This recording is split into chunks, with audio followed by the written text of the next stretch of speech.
살다 화이트 크리스마스는 봤는데 블랙 크리스마스는 처음 봤습니다.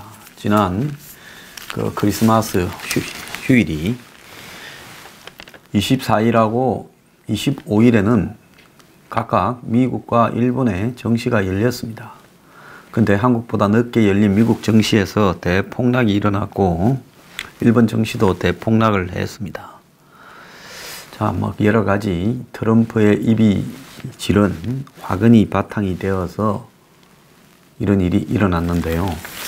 마라라고 리조트에서 크리스마스를 보내려고 했던 트럼프는 여러 가지 상황이 좋지 않아지니까 리조트를 가지도 못하고 부인만 먼저 갔다가 돌아왔답니다.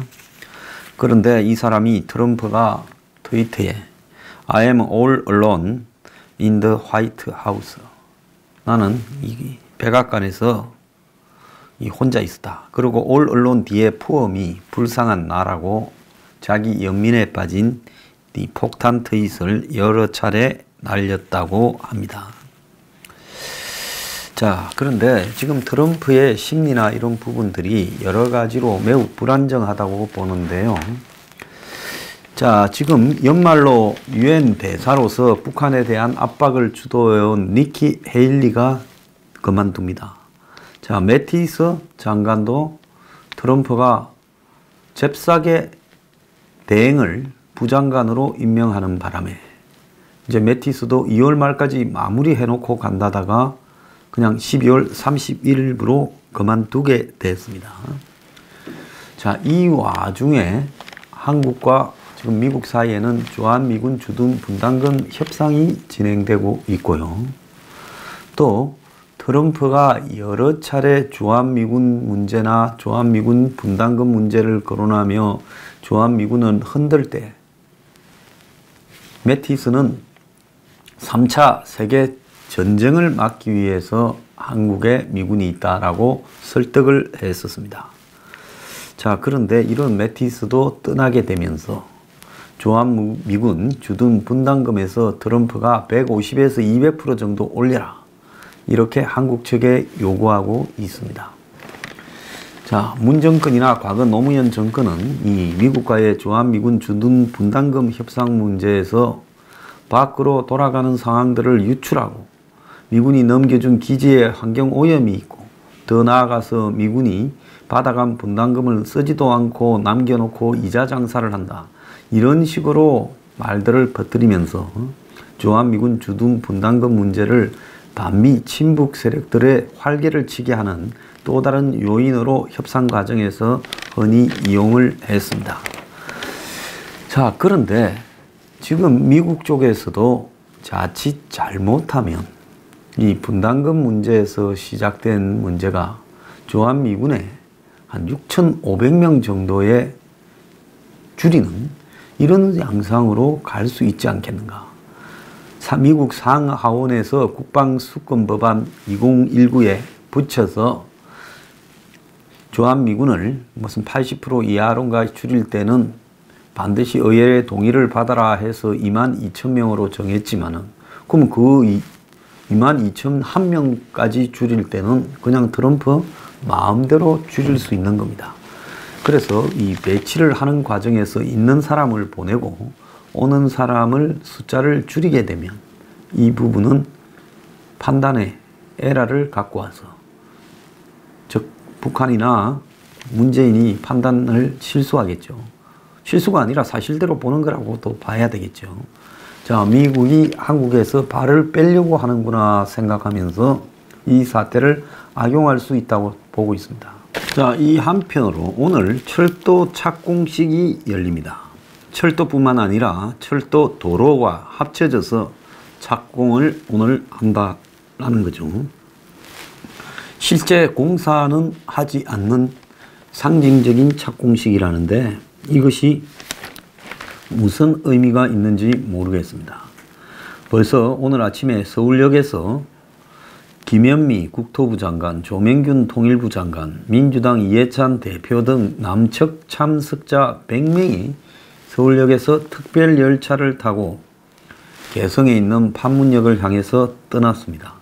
8시 34분에 도라산역을 지나 군사 분계선을 통과했다는 거예요. 자, 객차 6량, 기관차 2량, 발전차 1량, 9량으로 편성된 특별 열차에는 함께 여는 평화 번영, 평화는 무슨 개뿔 평화고 번영은 무슨 번영입니까? 이런 플래카드를 붙여가지고 이렇게 출발했다는데요. 참석자들은 서울 판문 이렇게 새겨진 왕복 승차권을 받았는데 운임 14,000원이라고 되어 있다고 합니다. 근데 운임 받았을지 의문이에요. 철도공사 사장도 집에 갔는데 운임은 누가 받는지 모르겠습니다. 자, 그래서 오늘 이들이 지금 이 판문역에 가서 북한 측과 철도 착공식을 한다는 겁니다. 자, 지금 그래서 오늘 야 3당 대표도 갔고 한국당만 오늘 불참을 했다고 합니다. 자, 북한에서는 미선거위가 참석한다고 합니다. 미선거위가 북한에서 그렇게 높은 직책도 아닌데 한국에는 장관과 여당 대표 그리고 야 3당 책임자 등도 가는데 북한에서는 제일 고위층이 이선거위가 온다라는 겁니다. 자, 이미 24일 날 간 선발대는 기한하지 않고 오늘까지 업무를 보고 온다고 이야기를 하고 있고요. 착공식은 1시간을 한답니다. 그래서 축사하고 침목 서명식을 하고 궤도 연결식을 하고 도로 표지판 제막식을 하고 북측의 지주악당 공연 등으로 진행되는데 7억 200만 원으로 이 행사 비용을 지출했는데 실제 비용은 이보다 훨씬 적을 거라고 예상되는데 그러면 남은 돈은 도대체 어디로 갔느냐라는 거죠. 자, 그래서 오늘 뭐 각계각층의 상징적인 인물을 불러가지고 이 행사를 한다고 법석을 떨고 있는데요.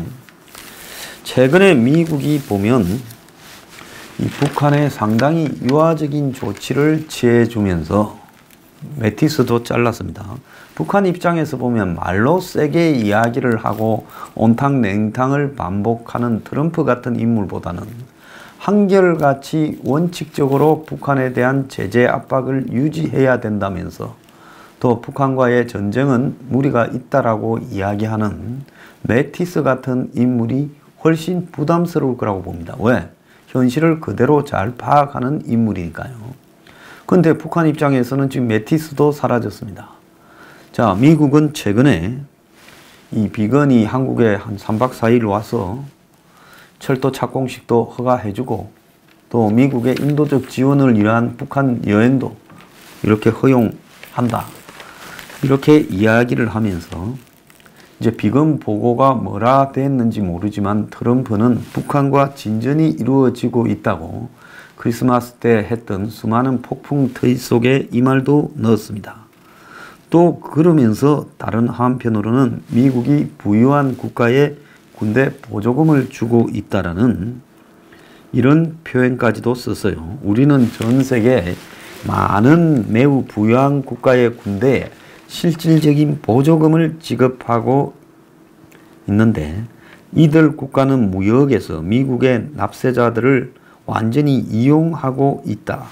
그래서 한국이라고 꼭 집어서 거론한 것은 아니지만 주한미군 분담금 문제를 놓고 트럼프가 지금 3월 달부터 협상을 해왔는데 최종적으로 결렬됐고 사실상 협상이 원점으로 돌아간 국면에서 이 문제도 돌발적으로 주한미군을 빼는 형태로 일정 숫자를 한 6천 명을 빼는 형태로 한국에 압력을 넣을 가능성이 충분히 있다는 겁니다. 트럼프가 시리아에서 철군한 문제에 대해서 뭐 잘 모르는 사람들이 이런저런 소리를 하고 있지만 핵심은요. 사우디하고 이 터키 사이에 사우디가 가서 꺼집니까? 언론인을 터키 총영사관에서 죽인 데 대해 터키가 자료를 다 공개하면 미국의 핵심 지금 이해관계자 사우디가 매우 곤란해지게 됩니다. 사우디의 이 왕세자 빈살만이 어려운 처지에 놓이게 되죠.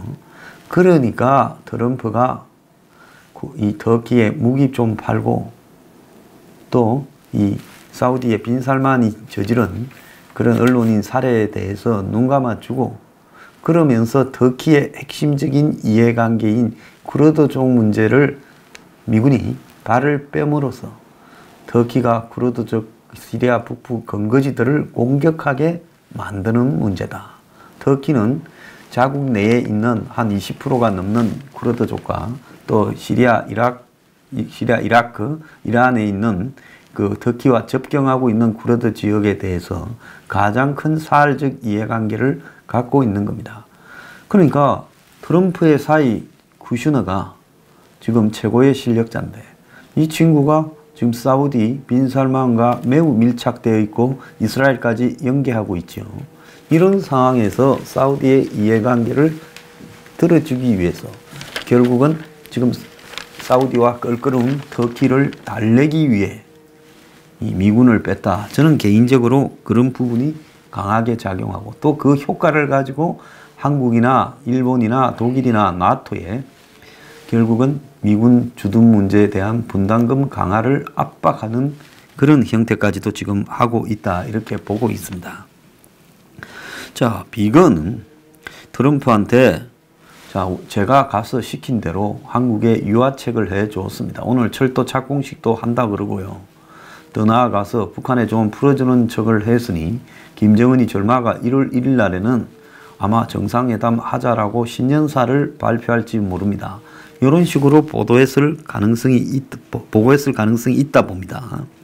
그래서 트럼프가 북한 팀으로부터 크리스마스 이브 보고가 있었다. 진전이 이루어지고 있다. 김정은과 다음 정상회담을 기다리고 있다라는 이런 경솔한 표현을 썼습니다. 이렇게 보면 김정은은 지금 일체 말을 하지 않으면서 북한 내부에 지금 권력 투쟁이 벌어지고 있다라는 말도 있습니다. 그럼에도 불구하고 그런 것들을 일체 말하지 않고 있어요. 북한은 연말에 북한 내부의 체제 단속을 엄청나게 지금 심하게 들어가 가지고 대학생을 500명 적발하고 남한 문화와의 차단도 들어가고 일부 군부도 숙청하면서 지금 바짝 군기를 잡고 있고, 일각에서는 김영철도 지금 권력 투쟁에 말려들었다라는 이야기가 있습니다.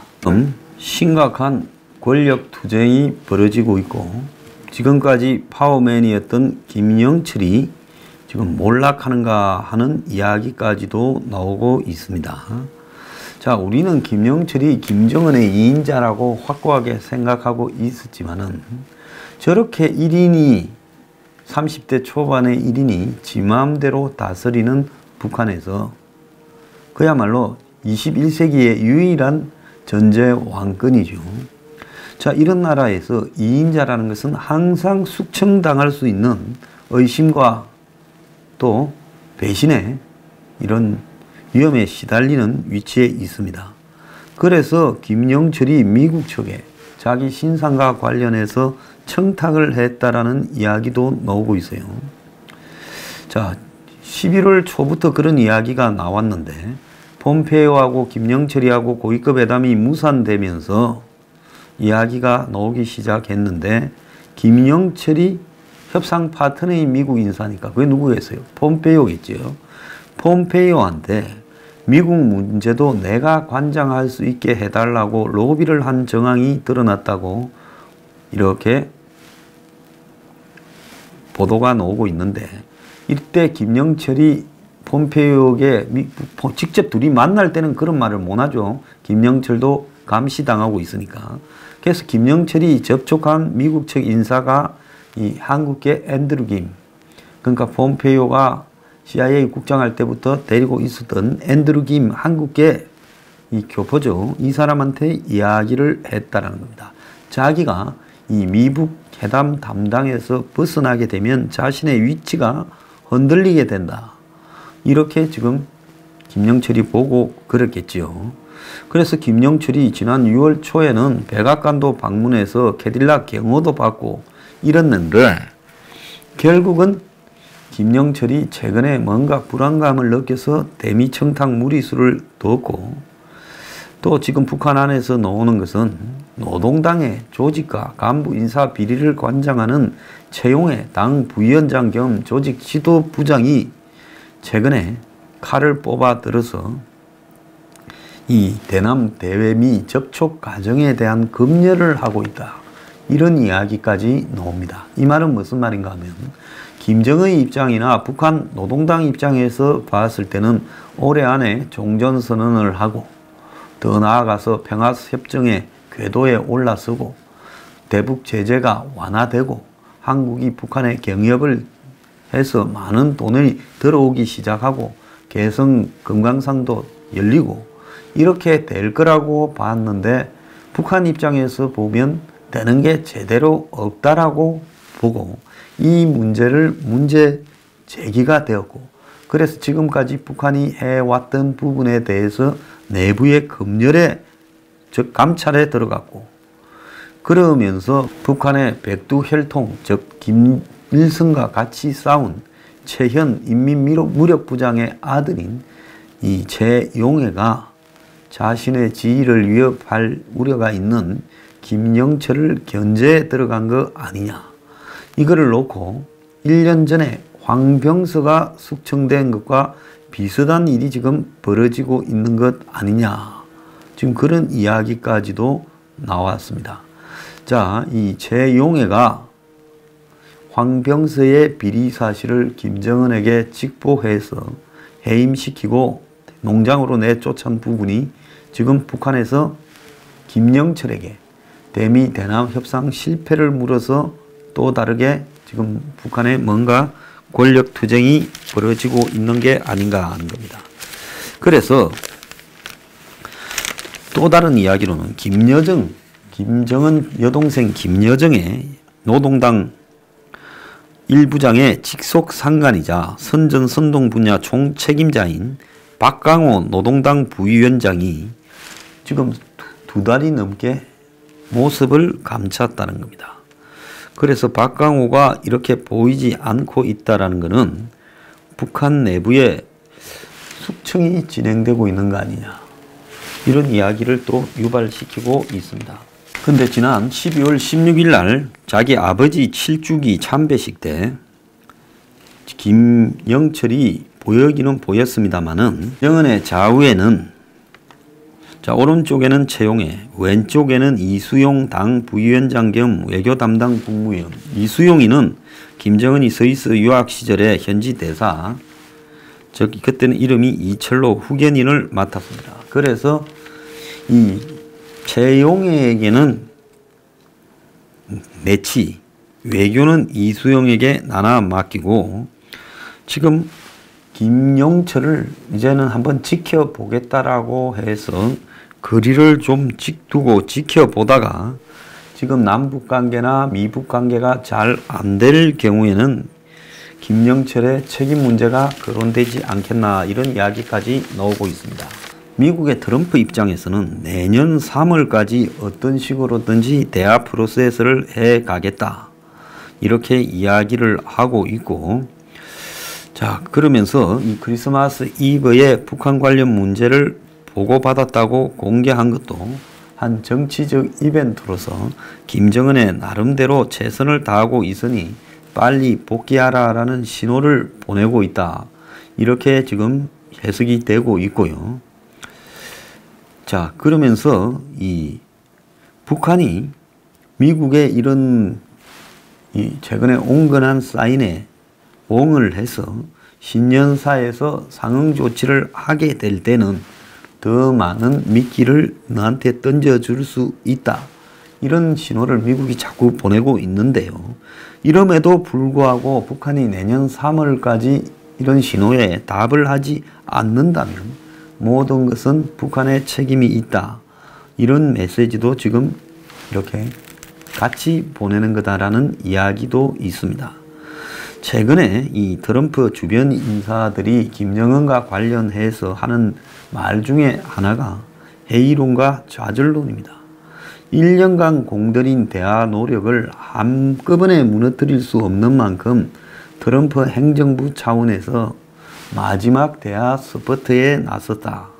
그런데 이번에도 잘 안 될 경우에는 어떤 일이 벌어질지 모른다. 이렇게 이야기를 하고 있고 한국에도 이런 뉘앙스를 많이 보내고 있습니다. 자, 철도 착공시까지 허용해 줬는데도 불구하고 당신들이 북한하고의 관계를 제대로 풀지 못할 경우에 우리도 그냥 있지 않겠다라는 겁니다. 자, 김정은의 비핵화 의지에 연대 보종을 쓴 한국 측에 대해서 미국 측이 책임 공유를 사실상 압박하고 있다. 제가 수도 없이 해온 일이 잘 안 됐을 경우에는 트럼프가 문재인에게 모든 책임을 물을 것이다 라는 말이 실제로 가시화될 수 있다라고 봐야 되겠죠. 근데 지금 한국 내부에는 상상보다 좀 심각하게 매티스가 빠진 공백에 지금 방위비 분담금 협상이 결렬된 부분이 굉장히 좀 트럼프의 예측 못할 행동으로 나타날 수 있지 않겠느냐, 이렇게 지금 우려가 심각하게 나오고 있습니다. 겉으로 말은 안 할 뿐이지 모르겠습니다. 문 정권은 결렬되어서 트럼프가 주한미군을 줄이기를 바라고 있을지 모르죠. 저는 실제로 그럴 거라고 보고 있습니다. 자, 매티스가 트럼프는 미국 납세자 돈을 한국 같은 나라에 그냥 주고 있다 보지만은 매티스는 그렇게 보고 있지 않았다는 겁니다. 자, 그래서 결국은 매티스와 주한미군 분담금 문제 등을 놓고 트럼프하고 트러블이 많았는데 매티스가 지금 사표를 던져버리고 나간 부분은 이제 트럼프 마음대로 주한미군 분담금 문제를 가지고 이렇게 가지고 놀 수 있게 된 상황이라는 거죠. 자, 트럼프가 지금 이 대행으로 국방부 장관 대리에 임명한 부장관은 그 사람은 그야말로 트럼프의 예스맨입니다. 보잉의 수석 부사장 출신 기업인을 그 군산복합체의 멤버를 국방부의 책임자 임시지만은 앉혀놨다는 것은 그것도 매우 우려스러운 일이 아닐 수 없지요. 그거는 뭘 의미하는가 하면 너들 우리한테 국방을 의지하려면 우리 무기든 뭐든 많이 좀 살아라는 압력으로 바로 느껴질 수 있는 그런 행동입니다. 트럼프는 트위터에서 내가 다른 나라와의 동맹을 좋아하지 않거나 고마워하지 않는다고 생각하는 소수 상원들에게 라는 운을 뗀 뒤 이들은 틀렸다. 나는 동맹을 좋아하고 고마워한다. 이어 좋아하지 않는 것은 다수의 동맹국이 군사보호와 무역 측면에서 미국의 우정을 악용할 때다. 매티스는 이를 문제로 삼지 않았지만 나는 문제라고 보고 있고 고쳐야 한다고 본다. 자, 그는 수차례 한국의 무임승차 부자 나라인데 공짜로 자신들한테 방위비를 떠넘기고 있다. 이런 이야기를 해왔습니다. 자, 현재 이 미국에서 요구하는 1조 3,500억과 한국에서 이야기하는 9,600억 사이에 간격이 지금 한 4천억 나고 있습니다. 근데 이 4천억이 그냥 보통 때는 우방간에 다시 1,000억 정도 올려서 타결되거나 안 그러면 봐주고 넘어가겠지만은 매티스가 그만두는 이유 중에 하나가 이런 우방과의 관계가 더 중요하니까 너무 돈 문제로 쪼잔하게 굴지 말고 이해관계 따지지 마라라고 하는 매티스를 날려버린 트럼프의 이 동력의 연장에서 본다면 고집으로라도 그 돈 몇천억이 미국한테 꼭 중요한 게 아니라 내가 옳았다라는 것을 미국에 자신을 지지하는, 트럼프는 지금 지지가 한 35% 정도까지 떨어져 가고 있어요. 자, 자기의 이 철밥통 지지율들만 지금 남아있는데 이 사람도 잃으면 안 되니까 이 사람들한테는 내가 외국에 당하지 않고 그 나라로부터 뭔가를 뺏어왔다. 과거에 어느 대통령도 하지 못하던 이런 프리라이드 같은 나라들을 길을 들이고 있다. 자, 너네들 세금에서 그 나라 안 보태준다라는 걸 보이려고 하는 것이 트럼프한테는 중요하다는 겁니다. 그래서 이런 부분을 가지고 트럼프가 그 돈 몇천억에 미국이 죽고 사는 게 아니라 뭔가를 보이려고 지금 행동을 할 수 있다라는 것이 매우 우려스러운 지금 상황입니다. 그러면 과거에 켈리나 매티스가 있을 때는 이걸 막을 수 있었죠. 자, 옛날에 해병 1사단으로 2003년입니까? 이라크 바스라에서 바그다드까지 진군할 때 그때 제일 빨리 한 800km를 날아갔죠. 그때 매티스가 해병대 이 1사단장이었고 그때 켈리가 부사단장이었습니다. 자, 그때 켈리가 대위에서 현지에서 이 장군으로 임명이 됐어요. 준장으로요. 그래서 이 두 사람은 콤비가 그렇게 맞았는데 이제 이 두 사람이 사라진 상황에서 매티스처럼 소신을 가지고 트럼프를 견제할 사람이 아무도 없다라는 겁니다.